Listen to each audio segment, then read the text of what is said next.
Typically in a range cow operation, protein will oftentimes be the first limiting nutrient. And again, back to that uniqueness of the ruminant animal, we know that as the dietary crude protein level goes below 7%, that animal, the rumen environment and the bacteria are starved for nitrogen.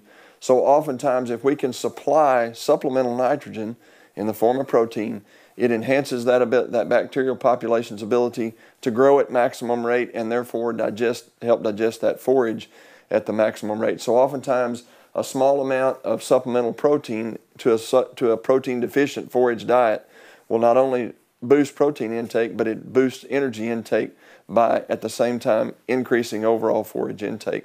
So a lot of producers may look at this and say that's well and good. We know it's a typical situation. The higher the protein content in a supplement, in terms of all natural protein, typically the cheaper that protein is going to be on a dollars per pound of protein basis. And so the next question that may oftentimes be asked by producers is, well, how do I know how much protein a particular animal needs? And certainly we know that the nutrient needs, in this case protein, we know that nutrient needs change during the physiological calendar that cow goes through during her production year. As we move from mid-gestation to late gestation, we know that nutrient needs, be it protein, energy, and minerals, all of those rise, because we know the two periods of greatest nutrient demand are late gestation and the first half of lactation.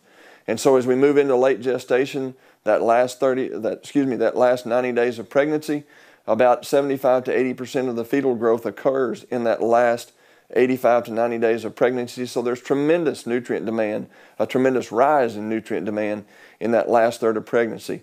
And then the first half of lactation, lactation also comes with a significant nutrient demand. And so we've got that 6-7 month period of time in there where we've got tremendous rise in nutrient demand on that particular cow. And then as we go through weaning, back into mid-gestation, nutrient demand drops off. But a good rule of thumb is protein requirement on a daily basis, pounds of crude protein for a cow over her annual production cycle is going to range probably from somewhere in the neighborhood of 1.4, 1.5 pounds per day up to maybe as much as 2.5, 2.75 pounds per day, depending on genetic potential for milk production, her body size, her age, whether or not we're trying to make a change in body condition or manage body condition. All those factors come into play there. But somewhere in that 1.5 to 2.5 pound range is a pretty good rule of thumb for daily protein demand by a beef cow.